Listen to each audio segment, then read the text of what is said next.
Hey, what's up, guys? Here's my first impression of my new reel, Maxel Hybrid 20. That's what the model is. So, I don't know if my live video ever really worked or it'll be uploaded, but I talked about where this year I wanted to get a reel from Accurate, but somehow I went into this rabbit hole of what I was willing to spend. Fortunately, I didn't really want to spend in the $500 range for an Accurate reel. I never owned one, so it'll be my first one. But then, if I'm gonna spend that much money, I was like thinking I'm just gonna get a Shimano or a Daiwa at that range. I was specifically looking for a 2-speed.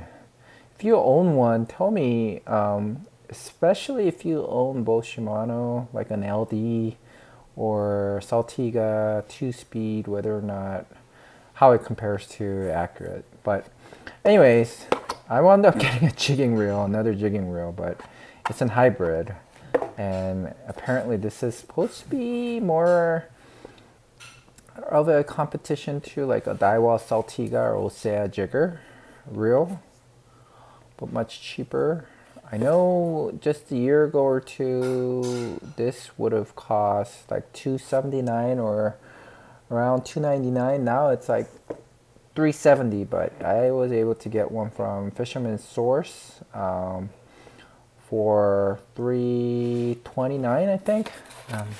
I would imagine it was a returned or I don't think it's a refurbished, but based on the box and stuff like that, there's some blemish to the box. Maybe that's why it was on sale. Everything seems new. It doesn't seem like it was used. I like the design of it. If you don't know, heard of Maxel, their conventional reel, I think that's how you pronounce it, Maxel. Their conventional reel are much more expensive than Accurate reel, and they're not USA made. I really wanted to get a USA made, but unless they bring the price down, or maybe take that tariff money that's being collected from foreign government, foreign sellers, and or actually tariff is being paid by us.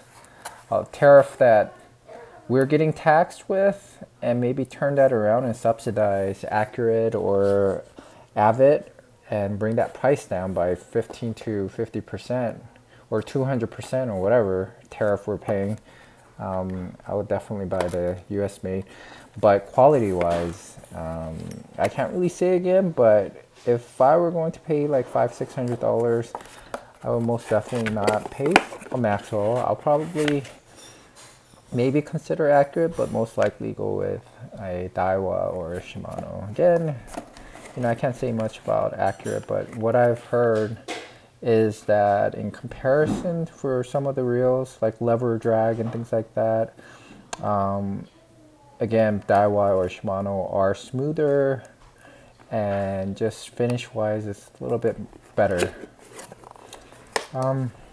There's no denial in how good US made are for some people, but I have some questions about it, just having to have supported US made products before. Just because it's US made doesn't mean that it's high quality, as you know, like some of the automobiles that are built just like German, right? Or some cars, like just because it's Jaguar or Range Rover doesn't mean it's a better car. You just pay more, but it's a sucking model that people that have no idea or just want to get it because of marketing, they get it, or maybe just to support them.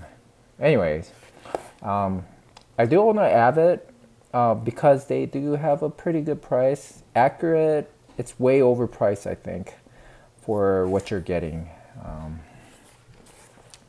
Especially the lower and mid class. I guess I understand it. The The big, huge tuna reel, I get it, like sports fishing, game fishing, it should cost over $1,000, but for the mid-range and lower range, I think it should be, get it subsidized or something. It should be much lower. But anyways, going back to this reel, I like the design. I don't understand these holes. Kind of sucks. It's just going to collect dirt and dust. You're just going to have to clean that up. If you're fishing near sand or anything like that, it's gonna, don't use this for around sandy area. It's gonna get sand all over the thing. The big seller for this is the size, and then the thumb bar right here. No more of this latch like most of the jigger reel or lever drag. I don't like it. I guess lever drag you could use your thumb, but you have to use two hands. Like when I'm eating sandwich or looking at my phone or looking to grab a new jig or something like that, or a bait. While the line's going out, I want to have my thumb, and then once it gets down, or if I want to let the line out, I just want to use one hand like that. And then I could unlock it like this, lock it like this, or I could just push it up just like that. Down, up. I could do it with one hand, like this. Yeah. And also, it doesn't have a level wind, so most likely it could handle bigger fish without having to worry about worm gears getting stuck, or the level wind getting stuck. And then it's very narrow, so your line, most likely, you barely have to use your finger to guide the line back and forth. So that's a good thing. If you do, like, you don't have to worry about reaching out back and forth for the big reel. But it's super light too, like on a scale with an ounce, this thing weighs 12 ounce. So if you're fishing for 8 hours, 12 hours, or even for many days, you want something light. And then this is, believe it or not, this will hold 30 to 40 pounds, like 900 feet of it. So I just bought a 925 yard braid, so let's see how much it could hold. I did get the Suffix 932, I think, with a thinner diameter for braid than most braids out there, so it might hold a little bit more. So we'll see. So I think like for 900 feet of line, braid line, that's more than enough for any type of fishing out there. It's light, powerful. It has the little clicker. It's not for locking like most of the reel. This one is actually like a trolling reel. So when it pulls line, it'll make that clicking sound. So you could actually use this for trolling. See? I can move it. And you can always lock it with the, I think that's what's good about the Star Drag. Anyways, the clickers right here, I like the clickers here. I hate reels. Go check out your reels when you're using your tension knob. If you're turning, does it have a clicker? If it doesn't, I mean, it has to be either cheap or just like not paying attention to details. But look at that. I don't like all these holes where it's going to collect dirt. Make it smooth and straight. Here's my cheaper $100 reel. A fake knockoff lure killer. I own their rod. I bought it a while back. This is a lever reel. Hit strike. Love the handle. EVA handle for round one. I don't know why they couldn't put these big ones right here. And again, as far as I know, they didn't mark it specifically, but these are Chinese made.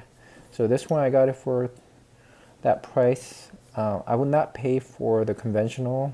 I would definitely consider, if I'm gonna pay that much, I'm gonna pay accurate reel, 2-speed.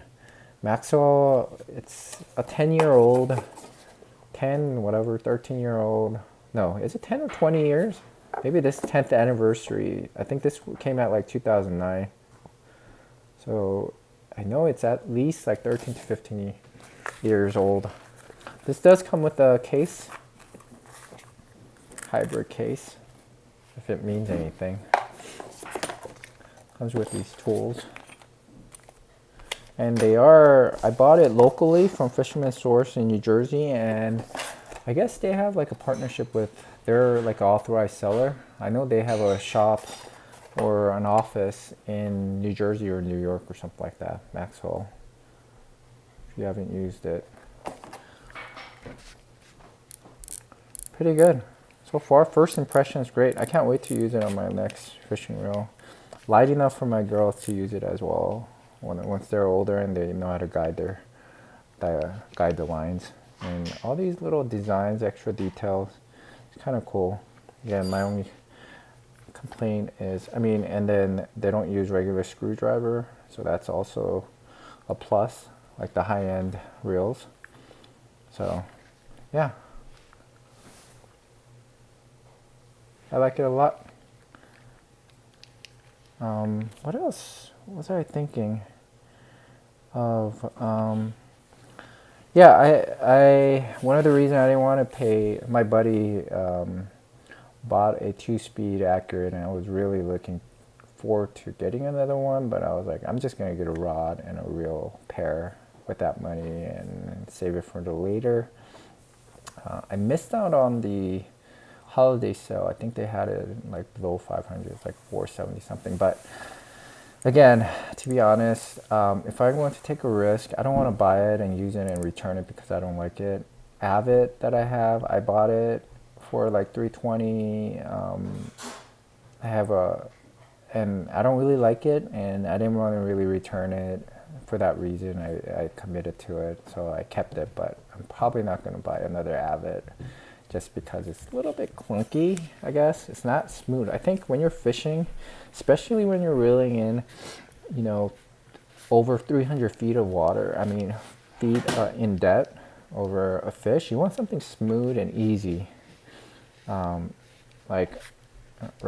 And if you're going to have that much line to reel in 500, 900, it should be super smooth, not just based on ratio gear, based on the gear and the ratio, but I think it just needs to be smooth. Like when I was using the Shimano Osea jigger, that was so smooth. I wasn't getting tired. I was like thinking, I was fishing like 400 feet, 450 or something like that. And I was like thinking, I don't need a electric reel. I could do this all day. And then I switched to my Banix Korean, this huge heavy reel, and that thing was not only heavy, but I was like, oh man, this sucks. And my buddy too, I think he has a pen that he was reeling in, and I was like, oh my goodness. And he switched to his Osea jigger that he had. He was thinking, I see why people buy a Shimano. It's like Shimano all the way. And then he went on and bought an Accurate. I think I recommended it. He was thinking of getting a Shimano, something else, and I was like, get an Accurate or something else, like a Saltiga or something like that, 2-speed. So he wound up getting 2-speed. But yeah, people are gonna probably tell me I'm buying trash or wasting my money, but believe it or not, I'm thinking long term. I'm not getting younger, I'm getting older, so I want something lighter and smoother. And if I'm gonna get old and use 900 feet of line, then like 1,000, 1,500 feet of line, I'm most likely gonna get an electric reel. But like I said, if our tariff that we're paying gets reused to subsidize Accurate or reel by 25%, man, I'll buy that in a heartbeat. But till then, I'm gonna be happy with this, and I'll let you guys know how this goes when I use it for, hopefully, I think we might go on a trip in March maybe, or even February for black sea bass. So make sure to subscribe, and I'll talk to you guys later.